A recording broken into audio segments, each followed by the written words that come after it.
money. That's what I always say. You always follow the money. Yeah. This is Follow the Money with Mitch Moss and Pauly Howard on VSiN.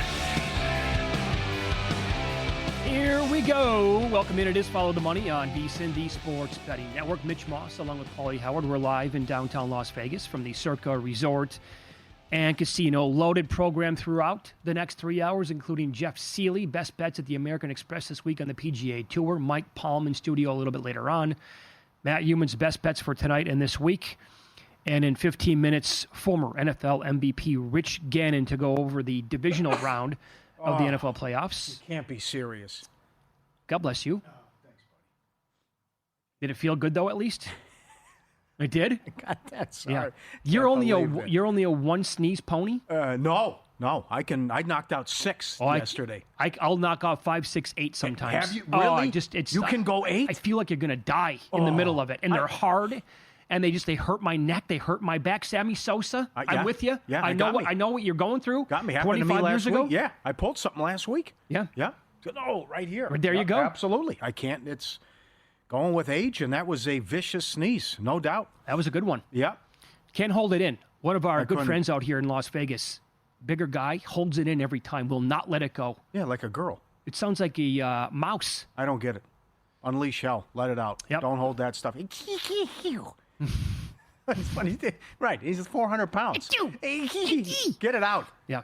Okay, so let's begin talking about some power ratings here in the National Football League. Because here at Circa, anyway, the Buffalo and Baltimore game this week now is back to a pick'em.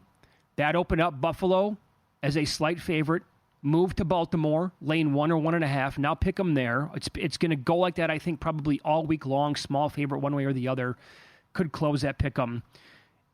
When you look ahead to the matchups based on what's going to happen this week, what did you notice when you see the winner of this game potentially taking on Kansas City? And then we can discuss 2024 and 2025, how you look at these teams. And then based on what they've done in the last 4, 5, 6 years and how much that really factors into it as well. Couple takeaways. Number one, no respect for the Chiefs, even though they're going for the three-peat. Are you really going to tell me Mahomes is going to be an underdog in the Super Bowl? Are we going to do that again? And boy, that's going to be nuts for 2 weeks with the hype if that happens. As I said yesterday, if the Lions win and the Chiefs win, we're guaranteed a great, not only conference title game, but also a great Super Bowl matchup, no doubt. But you just look at the lack of respect for this team, and now that they get everyone back and they're healthy, and this guy has only lost at home to Burrow and Brady. One of the games, he didn't touch the ball. Both were in overtime, right? The Tampa Bay, right, they lost in the Super Bowl, but the O-line had injuries, and he had no time to throw, and I guess I'm not going to kill him for that. But you have to play a perfect game to beat this guy. Not only is he 6-0 in the divisional round, never lost, he's never turned the ball over in the divisional round. They should be able to get past the Texans. But if you go look at the hypothetical matchups now, FanDuel and DK, you're telling me that they would be a dog on a neutral to Buffalo or Baltimore, and then likely an underdog in the Super Bowl if we're talking about Philly or Detroit, because that's where we're headed. So even to the point where you see if Houston wins and Baltimore wins, Baltimore's a bigger favorite in the look-ahead lines than Kansas City is. That's right. Now, so where would the jump be with the Texans? See, here's where I would question that, because if the Texans go to KC this weekend and they win that game outright, and that number, again, has been between like 7.5 and 9, right now about 8 in that spot, obviously you're going to bump up Houston's power rating overall. Then it will depend on, I think, what happens. Because what if Baltimore kills Buffalo? Then I think you have to say, well, same thing then. If we're going to raise Houston, we have to raise Baltimore maybe a little bit more. It's going to be based on what we saw last. But, yeah, I would say that on a neutral, if these two teams, like if we had the AFC title game this year on a neutral field, I would say based on this year's numbers, you would have to make Baltimore or Buffalo a favorite against the Chiefs. Oh, God. That's where I think history comes into play, though. You really think the Bills are going to exercise the demons, get back to the Super Bowl, beat this guy, and they're going to win on the road? Playoff time, Allen's going to beat Mahomes. Well, here's the thing. But I know and it's you have to throw out, though, and these guys don't make adjustments with their numbers, but you have to throw out what happened for 4 months of the season. They had so many injuries, and now they're getting everyone back. A lot of guys back. But there's a betting market for a reason, right? I mean, when you look at the closing number for last year, they won the game in, double overtime against the 49ers in the Super Bowl? 49ers closed the favorite. They were 2. 49ers could have won the game 27 different times. Sure. The year before that, when the Chiefs played the Eagles, guess who was favored? Philadelphia closed a 1.5-point favorite in that range. Again, they could have won that game 25 different times. I know, but then we do this every single week. I can't believe, and the Bills got him in the regular season, but that's happened before. But it'd just be, Mahomes is a dog in a big game. Are we going to do this? I mean, do you have early thoughts on Bills Ravens? I bet Baltimore plus 106 as soon as the number came out. Yeah. 35-10, week 4. But what they did, both teams on the ground last week, 50 rushes for 300 yards, and the Bills had 44 for 210. Yeah, I'm not so just sure. Incredible. I know that the guys have been back on Buffalo's side as well in defense. I don't think that defense is going to be able to slow down the Baltimore running game. The weather's not, it's going to be a little cold. Who cares? That means nothing. Winds aren't going to be bad the way it appears. In fact, if the cold means anything, it means that passing attempts actually might be down, so maybe more running in this game. And then it's going to come down to, so I'm going to say, I'm going to use the phrase I think, and whenever I say that means I could absolutely be dead wrong. I think KC would handle Buffalo in a rematch at Arrowhead. I think Baltimore would go there and win. But again, those are coin flip games, and anything can happen. I could be dead wrong on both of those. Mm-hmm. Like I would bet KC pick'em or a small dog at home, whatever the number is against Buffalo. I would not be betting them against Baltimore. So I would put my money where my mouth is if that's the matchup and those are the numbers. Incredible. Yeah. So KC would be 1.5 at home against Baltimore and the Bills. It's 2.5 at DraftKings. Both totals are 48.5. Baltimore would be 9.5 against Houston. The Bills would be 8.5. Again, I'd be stunned if Houston pulls the upset Saturday. Well, let's remember this. Josh Allen, the first time that he played Buffalo, and then the next game they played Houston, what was it, 9 of 30 in the game passing the football? He was bad. That's right. Okay, NFC. Detroit would be 6.5 in the NFC title game at home against the Rams. Okay. 53.5 at DraftKings. Boy, I would like the Rams plus 6.5. Because, again, if they go Monday night at home, pound Minnesota, go on the road to beat Philadelphia, that number 6.5 is very tempting for me. Mm-hmm. And they played them tough the last 2 years. What would you do if the Lions and Eagles, if that's the game, and it's 2.5 or 3? I know. Detroit's 3 at DraftKings, 2.5 at FanDuel. I want to see how Hurts looks. Maybe they win a low-scoring game again, and the defense is great against the Rams, and they frustrate and harass Stafford. And maybe Puka can't get open. But this is a big game for Hurts. I got to see Hurts get back on track, knock off the rust, and look like the team that went in there and hammered them on the Sunday night game. Yeah, or maybe it's just a big dose of Barkley, too, and he just becomes a game manager at this point. Right. Yeah, I think there's a chance this week that Jalen Hurts and his passing numbers are not going to be good at all. Right. Like if he's going to be dropping back to pass, and that I know they have an elite offensive line, but the way the Rams' defensive line has been playing, I think we have to call that unit elite as well. They've been taking over games for a month now. So I think they really need a big game out of Barkley here, and boy, oh boy, did he give it to him the first time they met. Yep. So asking for 255 again is going to be impossible. But if he can go off and be the guy that he was the entire year for them, then that's going to be obviously much needed because I don't think Hurts is going to do anything in the air in this game. I would take Detroit in that game. You would? 2.5, yes. And by the way, how well Washington moved the ball on Philly too last meeting would play into that. How many more guys might be back for Detroit at that time? Yeah, Montgomery looks good. Arnold looks good, and then can you get Hutchinson early good news or some other guys back? Another good point. But we know Montgomery will be out there, and Arnold was an active participant in the practice the other day, too. Isn't that crazy? Remembering what it looked like when Hutchinson got hurt, if he could actually come back and play this year. I know that was the timetable all along. They were saying that week or maybe the Super Bowl, but... Yeah, we'll never know. Every guy's different. Remember T.O.? I mean, that was a miracle. Not only would he play, he was awesome in that Super Bowl. Philly would be 6 against Washington, total of 49. Rams would be 2.5 against Washington, total of 51. Imagine we get Rams-Washington. That would be 2009 all over again. Arizona against Philadelphia, right? The last time that we had true chaos, I think. Yeah. And the NFC playoffs were, it was Armageddon what took place. Philly was a 6, beat Eli, who was a 1. With Arizona was 5. That was the Delhomme game. They were a 4 or 5, I think. Yeah. The Delhomme game, yes. Yeah. I would go opposite way. I would take Philly because I'd be in a great spot to hedge at that point on my Detroit futures. Yeah. You're spot on, though. If we get Detroit, Philly, I'll just use those two teams as the example in the NFC, and then we get either Chiefs, Bills, or Chiefs, Ravens on Championship Sunday, that's one of the best weekends we've had in a long time. I mean, Bills, Lions, Super Bowl. Oh. Eagles, Chiefs, Lions, Chiefs. Lions, right? Think about the possibilities then. If form holds Saturday and Sunday, think about the Super Bowl possibilities. Okay, I make and the props all. If I posted at my sports book, Lions, Chiefs, Pick'em, Super Bowl, you're betting Chiefs? Every Chiefs. Everything. Everything. Yeah. I throw out the Tampa Super Bowl just because of the injuries. They had no time to throw. You got to play a perfect game to beat this guy. Well, Lions went there last year and beat him. I know, but that's the regular season, a whole different ballgame. It is, right? yeah. Yep. I'd have to take Mahomes. Get ready for the big news Friday. Ian Eagle on the show. Sal Pal. We return to Sirius XM Channel 115, the Sirius XM app. All the insights, analysis, and picks you need. Stay ahead of the game. Mark your calendars this Friday. We debut Sirius XM Channel 158, the Sports Betting Network. Great job. Musburger, 80. Cohen, good job. And exciting news. Can't wait to get back on Friday to Sirius XM Channel 158. We are moving back to Sirius XM lock, stock, and barrel. Much like when Frank Costanza moved to Del Boca Vista. Guns a-blazing on Friday. Heavy. It's a good phone call. Call this shot. Absolutely. Can't wait for it.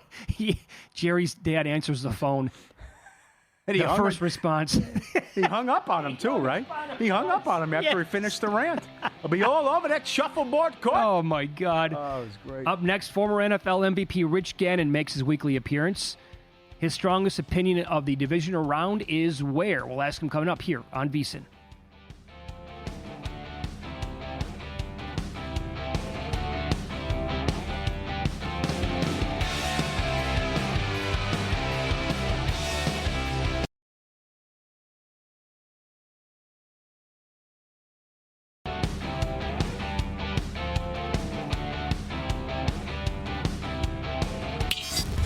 This is Follow the Money on VSiN. We continue talking National Football League divisional round of the playoffs here as former NFL MVP Rich Gannon makes his weekly appearance on the Progressive guest line. Rich, good afternoon. Good to talk to you as always. How are you?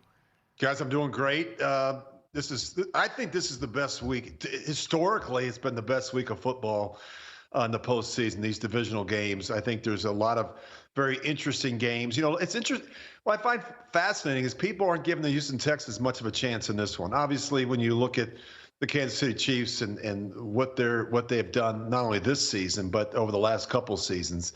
But I'm just telling you, DeMeco Ryans has this group believing that they can go anywhere, any place, anytime and win. Okay, so the defense, I think, is clearly good enough to keep them in any game against most teams in the NFL. They got blown out by Baltimore. I get that.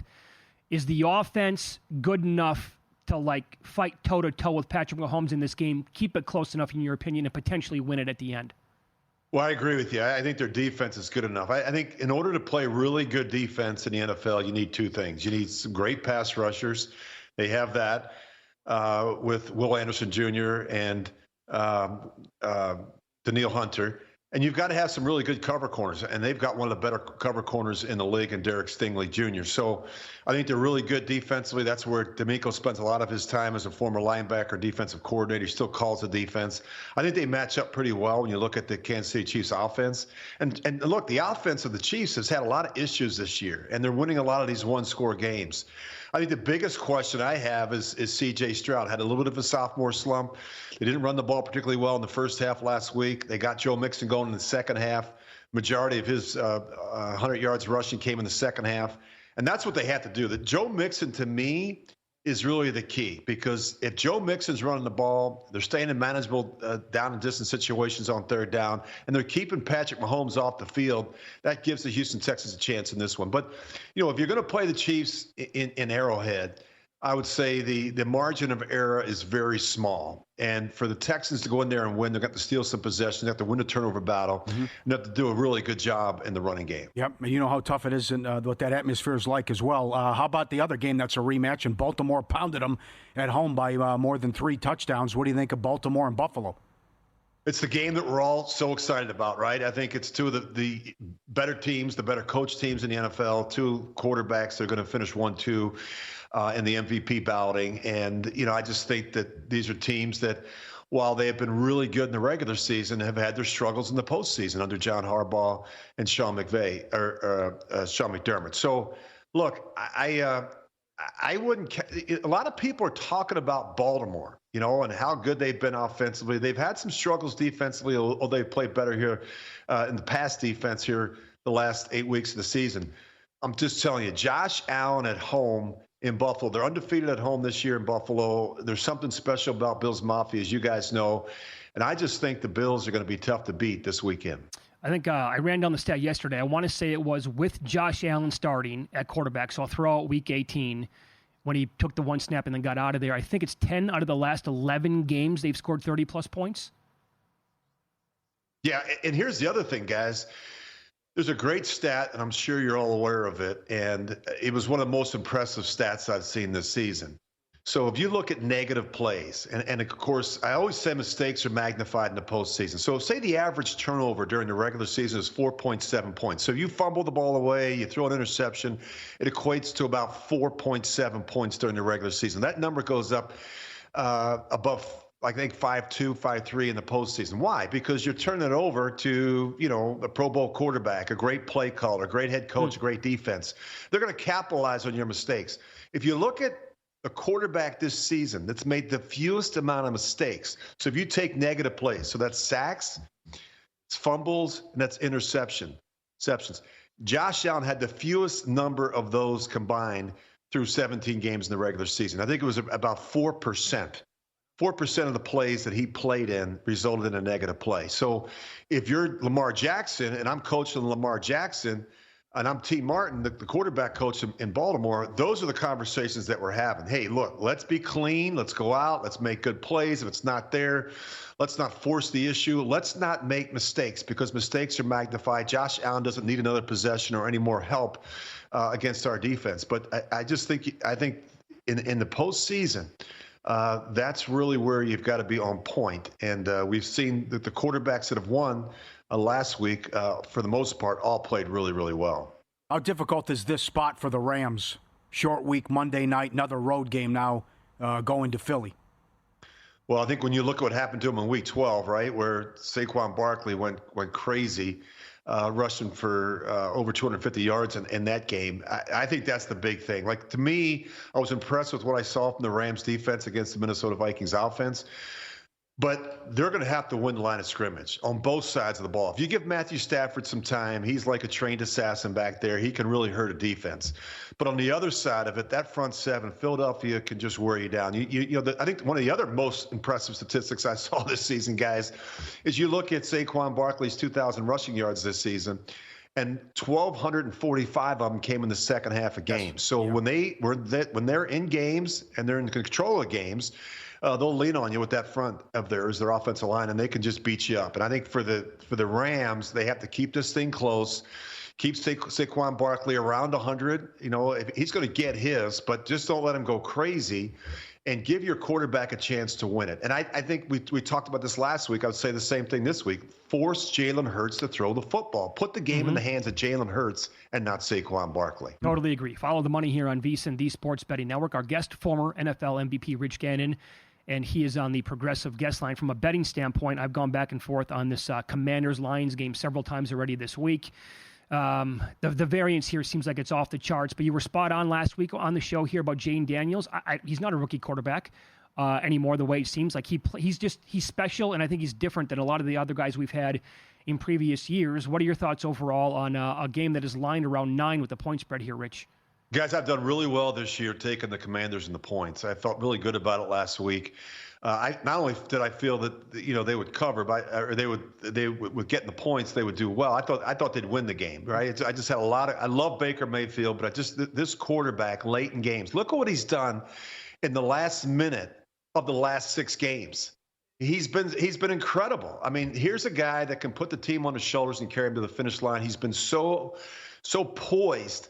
It's just, he doesn't look or act or play like a rookie quarterback. And I just so impressed with him, the job that Cliff Kingsbury and Dan Quinn have done with him. This team believes they can go anywhere with Jaden Daniels and win games. I think there's a confidence that he oozes that I think rubs off on his teammates. And that Washington defense against a pretty good Bucs offense played pretty good, really good last week. Now the question is, can you go toe to toe with the number one scoring offense in football? And again, it's the same thing. Like you go, like when you're playing against Jared Goff and the Lions offense, every possession, every play matters. So if they kick the ball off to the Lions, they go down and score a touchdown, you better score a touchdown.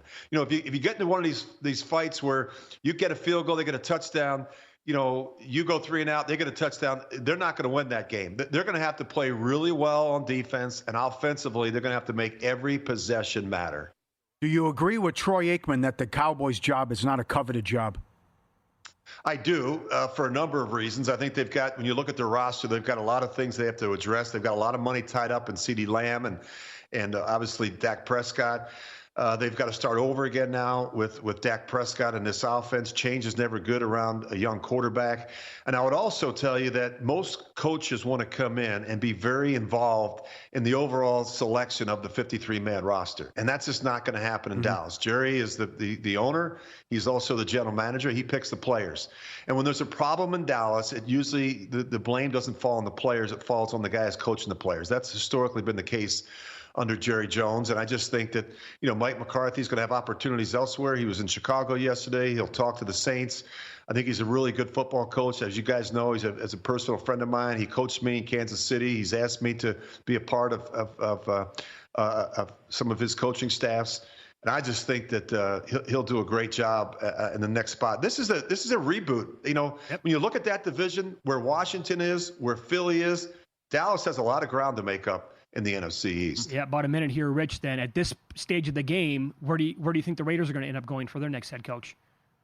I think you need to talk to Tom Brady. I think Tom Brady is going to have a lot to say about that decision. A lot of people, obviously, I think are deferring to him. I think Mark Davis brought him on board for a reason. I think he values his opinion, and I think Tom is going to. I think Tom would have loved to have Mike Vrabel. Mike Vrabel decided to go back to New England, and I think now they're going to be trying to land Ben Johnson. That'd be my guess. Yeah, I think that makes a lot of sense, obviously. Pleasure as always. Thanks so much for the time. Enjoy the games this weekend. You guys are the best. Thanks. Rich Gannon joining us here on the Progressive Guest Line, as he does every single Wednesday around this time. Not a coveted job. Aikman's he agrees right. with Troy Aikman. I'm glad he said it. Good for him. Up next, we will hit the NBA card for tonight. File this away for handicapping purposes. Tonight starts a brutal stretch for one of the best teams in the league.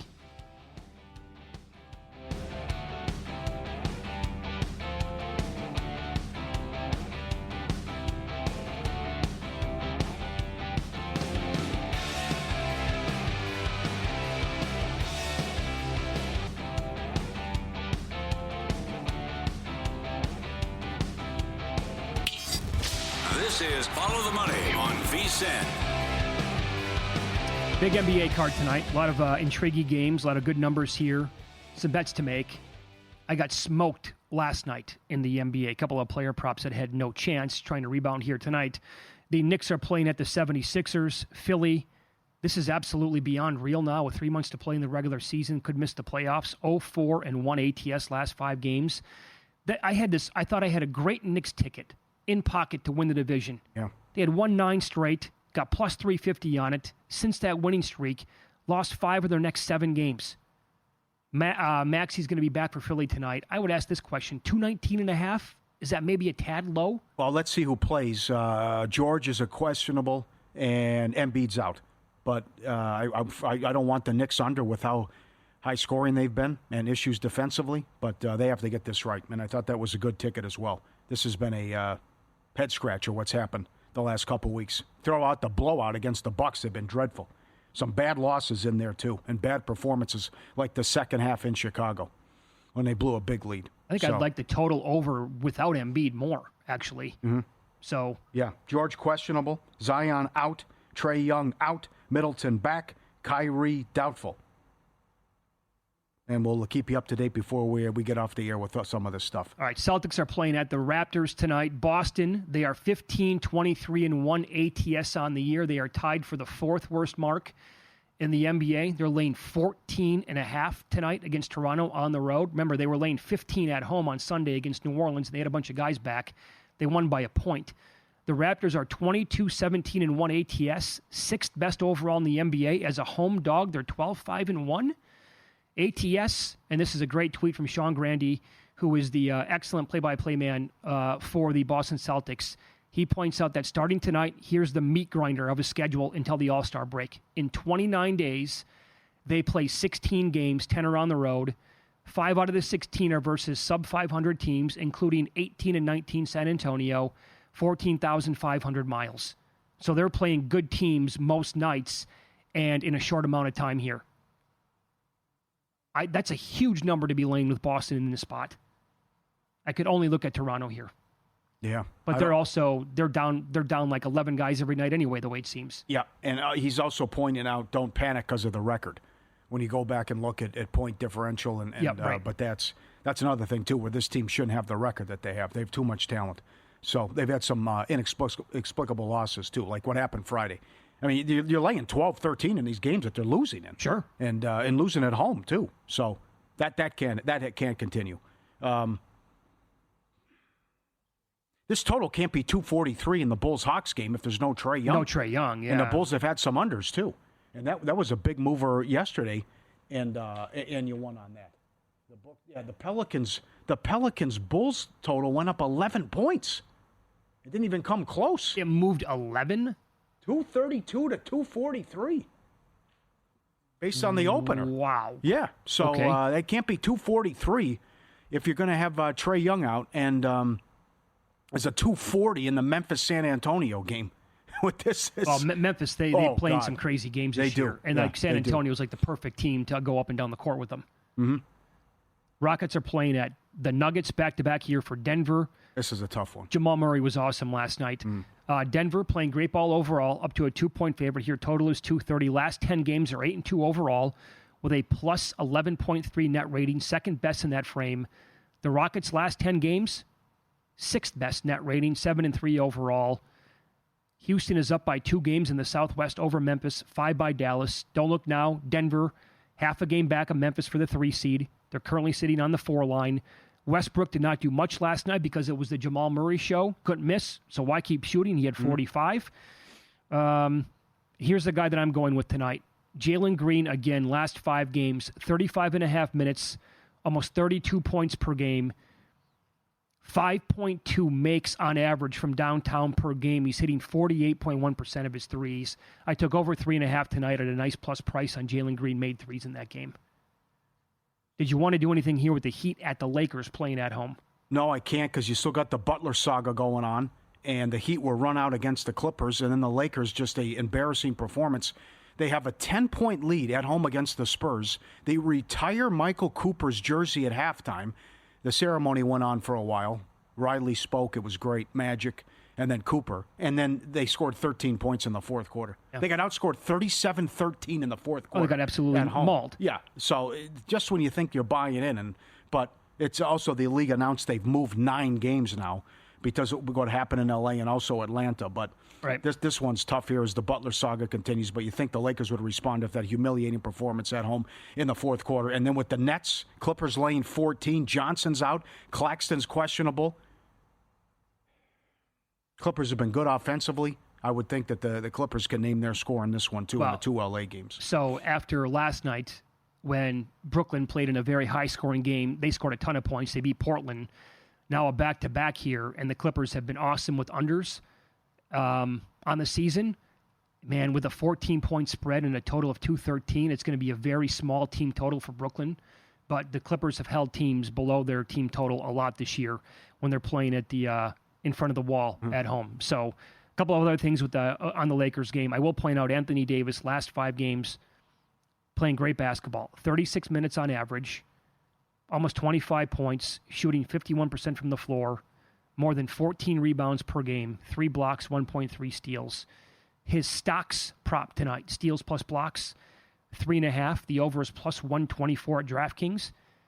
I can't find it here in Nevada anywhere, but I think, and we can't bet at DraftKings anyway, but if I were allowed to bet at DraftKings or if I was in somewhere else that had this number up, I would take plus 124 on over 3.5 stocks with him. Okay, good find. Yep. Fired up the prop analyzer today. Miles Bridges, 18-5 overrun with the rebounds. KCP, 25-11 underrun with the rebounds. Castle for the Spurs, 13-4 underrun with the rebounds. Okay. Some good stuff that stuck out there. Mavs, Kyrie, questionable. One spot doubtful now. Kyrie, doubtful. Mavs, 2 against the Pelicans. So many tough games tonight because of guys that are out and a lot of back-to-backs. A lot of back-to-backs here tonight. And the Mavs blown out. We got that one right with Denver, but Mavs 2 against the Pelicans and no Zion, 225. I don't want the Pelicans. Trey Murphy scored a lot of points last night. Did not hit a lot of threes. Took a lot of threes. Did not hit a lot of threes. But you're right. I mean, by the way, Zion's been out for his entire career, the way it seems. Comes back for one game. Yeah, guys, I need to sit for a back-to-back. Is he ever going to be fresh? I mean, what is he, 25 years old? How about missing the plane? It's another one getting suspended. It's ridiculous, man. I know, yeah. 225 is probably too low with the total. The Bucks responded. We got that one right. Yeah. They blew out the Kings and it flew over. Middleton's back. Now it's 2-11 against the Magic. They were lucky to win the last meeting. How was Mosley doing this? All these guys out? Doesn't matter. Big favorites to win the division now still. Yeah. But you get Banchero back. But 6 and 2-11, I don't know. But don't you want to look at Orlando with the points in this game? That's what happened last time, right? Again, and after... They made it ugly. And Orlando, it doesn't matter how many guys are out the way it seems. They play good teams really well, have for a couple of years now for the most part. And the Bucks now on a back-to-back, and they took out some aggression after that pitiful performance against the Knicks in a Kings team that was playing really good basketball last night. So 6 points. I can only look at the Magic here. And then the Warriors are playing at the Wolves. Golden State, they've lost 4 out of 5. Double-digit losses to Sac, Miami, and Indiana in that span. Minnesota has won 4 out of 5. The only loss by 2 points to Memphis. This is a tough team to figure out, though. Before that game, they lost 3 straight. Before that streak, they won 3 straight. And before that, they lost 3 straight. But Anthony Edwards is averaging 10.7 three-point attempts in the month of January, up 3 full attempts from December. He bounced back with 5 makes after going 0 for 5 against Memphis. He's making 4.9 on average this month, shooting 45.3%. So another 3-point prop I'm going to the well with tonight is going back to the well with is Anthony Edwards over 3.5 at plus 105 in the game. Curry's been lights out the last 6 against the T-Wolves, too. Yeah. Lit them up. You got that angle. And, okay, excellent. Sports betting and trading, understanding probability, the ultimate game changer. Unlock the secrets of high probability trading with Todd Bubba Horowitz, former floor trader and seasoned sports bettor with over 45 years of experience. Visit BubbaTrading.com/VSiN today. Promo code VSiN500 to save $500. Don't miss your chance to sharpen your strategy and gain the edge in your trading game. BubbaTrading.com/VSiN. Promo code VSiN500. League's got to do something about these back-to-backs. They tried to. They said they were going to come out and fine, levy out some fines and whatever else. But what has changed, really? You can't have 23, 24-year-old guys who say, I'm not going to go back-to-backs. And Embiid saying before the season starts, I'm not playing in any back-to-backs this year, basically. That was his quote. Well, it's also silver buying and letting the teams dictate when you're going to play, though. That's the other thing. I mean, I was facing this scenario. We got, as I think I told the story, we have vacation coming up after the Super Bowl. I want to go see LeBron play. Yeah, I mean, no idea. Yeah, I could be drawn dead. Sure. What are the chances because there's a couple right there where they play like 3 home games in a week? I don't know what game to pick and choose from. You're going to have to go there for a week and just say, I know. Okay, let me buy tickets to all these games, I guess. Win, lose up next. Yes, no playoff odds are out in Major League Baseball. Maybe you want to hide some money for like 10 months by betting the Dodgers and the White Sox. We'll explain next.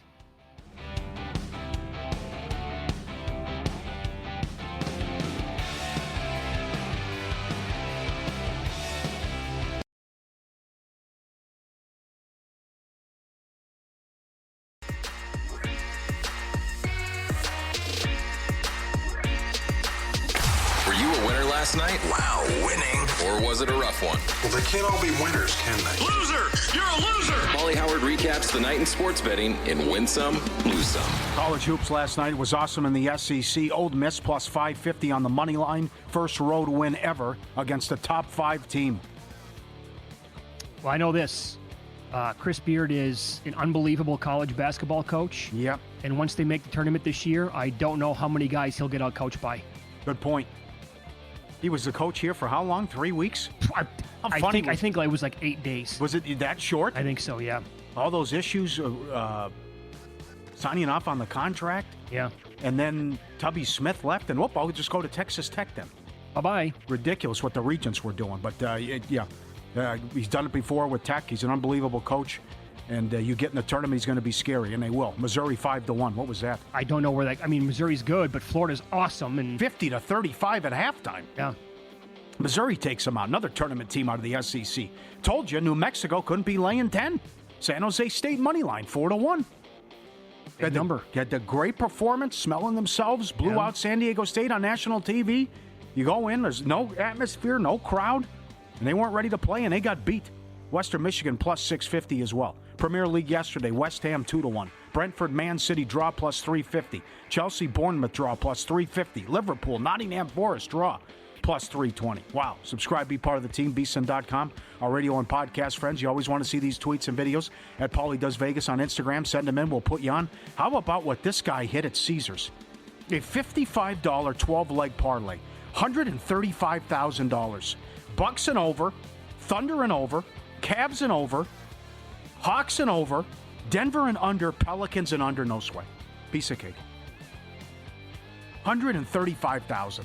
Always wild when these lottery tickets come in. So he went 6 different games, side and total on both games, and hit every single one of them. Yeah, no problem. Seems easy, right? I know. But, oh, my God. Congrats. Great job. Another bully video. This is permission to come on the couch every day? Can I come up?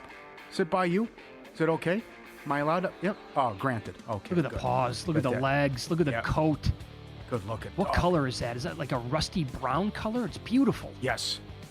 Love these dogs. All week with the bullies. That's, yep. This is permission granted. No problem. So this is like Shark Week here on VSiN. It's National Bully Week? It is. Yeah. Paul, one more time. Pay attention to the right paw once it hits the couch. Pay attention to the right paw. Look how big this thing is, and like it's like stunningly gorgeous. I think it's like white, and it's the size of a. Look at that size. The size of that paw. Yeah. It'll knock your ass out. My right or your left? Our left. Our right. You see Todd Bowles at halftime? Oh yes. Our right there. Your left. Our right. That's good. Yep. Another one.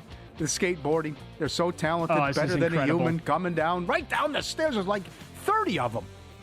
On the board the whole time, all the way down, piece of cake. Everyone's excited to greet him. Look at this. Like I do this here. Yeah. Right down the steps. I got it. No problem. Look at that guy. He nailed it. That's excellent. So good. Strong. Lose some. Pelicans Bulls over 232 up to 243. 119 to 113. Look at that move. Bucks Kings under 232 down to 226. No good. Nuggets Mavs over 229 up to 235. Not even close. 118 to 99. Alabama from 9 up to 12. Lost outright. Bad for the Bucks. The Thunder 12.5 up to 16. Fell 16. Cavs 5.5 up to 8. Nets from 7 down to 3.5. Won outright. Clemson from 4 up to 6.5. And one bad beat. It was all over social media. Mitch retweeted it. The finish of the North Texas East Carolina game, the total was 127.5. They were just going to dribble out the clock. That's it. Oh, wait, we'll put, 0.6 of a second left? The kid shot it from beyond half court at the buzzer and made it to put it over the total. The broadcast had no idea. They thought the game was over with. They're shaking hands and everything. Sure. Yes. And the cameraman thought, because he thought it was over with, didn't even follow the basketball into the hoop. And then he made it. That was, a 55-footer probably? Why would he shoot that? Oh, you're a college kid. I guess you take the old heave-ho. Gentleman's agreement. And for him to make it, all-time bad beat. Getting ready for Big Game 59 with a big deal to match, $59 off the VSiN Pro annual subscription when you sign up, promo code FTM. Become a VSiN Pro annual subscriber. Bet smarter all year long. Every best bet, every host, every guest, the betting splits, DraftKings and Circa, the dog videos, the betting guides, VSiN.com/subscribe. Promo code FTM, $59 off. And don't forget Friday, we're back, Sirius XM, channel 158. Seemingly like every other year, when it comes to Major League Baseball bets or NBA, whatever, you find out you get a whiff of like some bettor who put down like $68,000 on a team to either make or miss the playoffs, and the net result would win them like $500 or whatever it is. We've kicked it around. We've joked before, like, is he trying to hide money from his wife? What is he trying to do with this? Is he just racking up as many points at that book as possible? Is he a big VIP player? It's fun to kick around. But I saw some numbers here on teams to make or miss the playoffs in Major League Baseball. For example, the Dodgers are minus 5,000 to make it. The next closest team, the Yankees, minus 400. That's the drop-off. Oh, man. So minus 5,000 to make the playoffs for the Dodgers. Sure. Sure. Won the World Series and had a ton of injuries with their pitchers. Now you're getting everyone back, and you add pieces too. I'll flip it. We'll go the other way. To miss the bottom four teams, Nationals are minus 1,400. So, again, you're putting down a ton of money to win very little. The Marlins are minus 5,000. The Rockies are minus 10,000. That's not even the worst team or the worst odds. The White Sox are minus 15,000 to miss the playoffs. Would you like to parlay the White Sox, Rockies not to make and the Dodgers to make? 100,000 to win $100? Yeah. Put that in, see what that pays. Oh, my God. I wouldn't want anyone near 30-1 on the yes with the White Sox. No way. Come on. And missing a zero. The Rockies might be worse. Yeah, that's right. This is FTM at VSiN.com. Tweet at us as well. FTM at VSiN.com to email. This is from Travis Kern. I've lived in the Dallas area my entire life. I'm in my mid-30s. So the last Cowboys Super Bowl, NFC Championship game, etc., happened prior to me gaining full sports consciousness. I've grown up having the entire sports world tell me how much my team stinks without any of the benefits of experience a winning team. I've never been the type to blow a ton of money on merchandise or go to a game. But for much of my life, my mood for the week would be directly tied to the Cowboys' performance on Sunday. I was like that with the Vikings and the Cubs. After last year's embarrassment versus Green Bay in the playoffs, I decided I would no longer allow the Cowboys to hurt me. I would no longer allow Jerry Jones to hurt me. It's like something you've always known, but you want it to be true, so you live in denial about it. I couldn't do it anymore. I don't know if it was how unprepared they looked in the playoff loss to Green Bay or the horrific trades like Lance, lack of compensation for Cooper and Mingo, or what they gave up, and Jerry's normal BS, but I couldn't take it anymore, and I'm emotionally withdrawn from this team. He doesn't see the Cowboys as a football team. He sees them as an entertainment product, like Star Wars or Taylor Swift. It doesn't matter the quality of the product as long as people show up and empty their pockets. That's considered a success. There's no hope for this team to be successful as long as he's in charge. This fall was so much more pleasant. I don't see myself ever going to giving Jerry Jones that much power back over my life again. That's from Travis. And Very strong email. It's great. And it's like the talk show host said in Dallas when he made the comments about, I could get rid of you. He measures success now not in playoff wins and going to championship games or Super Bowls. It's sellouts, merchandise, tours, and evaluation and how much the product, the team is worth. Sure. Alcohol sales, all of it. And the circus is always in town. Like guys are trying to get a lift in, and you got a tour going on. That's right. As you're at the gym. Great email. He probably is speaking for a lot of fans who have done the same thing, that national brand that is the Dallas Cowboys. By the way, here you go. I punched it in. You got to cut them out. That's a good job. Cut them out. Get them out of your life. Dodgers to make, minus 5,000. White Sox to miss, minus 15,000. Rockies to miss, minus 10,000. $1,000 parlay on that pays $129. Okay.